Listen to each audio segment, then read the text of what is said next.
The road to midnight. It was almost midnight when the rain started. Heavy, cold, relentless. The kind of rain that makes the roads shine like black glass and turns headlights into ghosts. Daniel Turner sat in his car, staring through the blurred windshield, the wiper struggling to keep up. He had been driving for hours, from the city back to his hometown, a small place he had not seen in years. His mother had called that afternoon, her voice trembling. "Your father is not well, Danny. The doctor says it might be his heart again." That was all it took.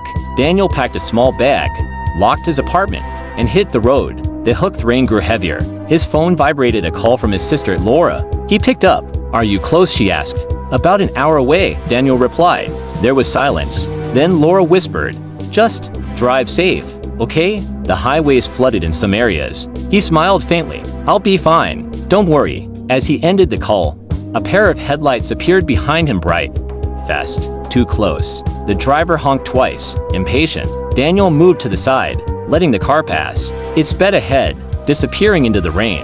Minutes later, as he rounded a curve, he saw something that made his heart stop. The same car was up ahead, flipped over, wheels still spinning, smoke rising from the wreck.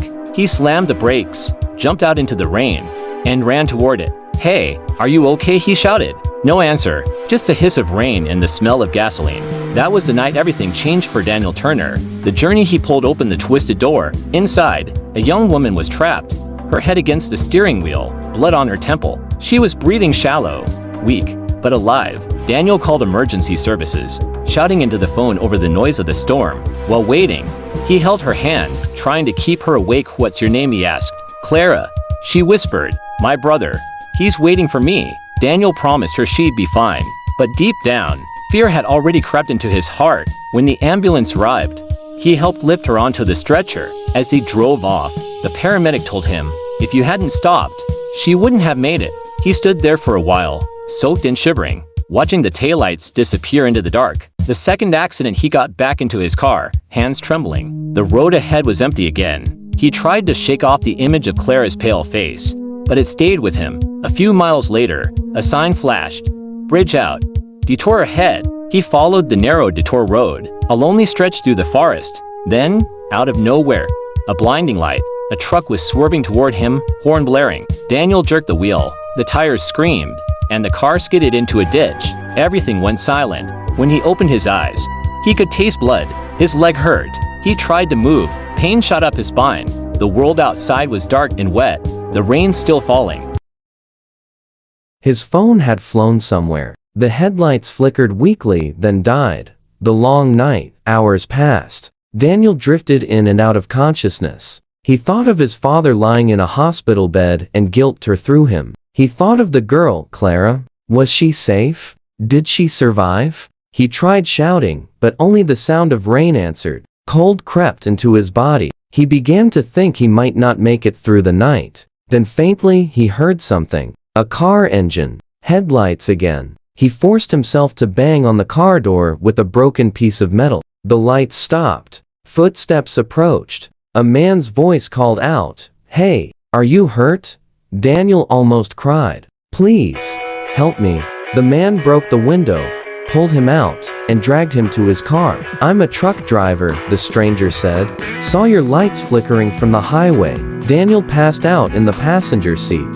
The hospital. When Daniel woke again, it was morning. He was in a hospital bed, his leg bandaged, his head aching. A nurse smiled at him. "You're lucky to be alive. Another few hours in that car, and you'd have frozen." His sister Laura arrived soon after, crying as she hugged him. "You idiot," she whispered.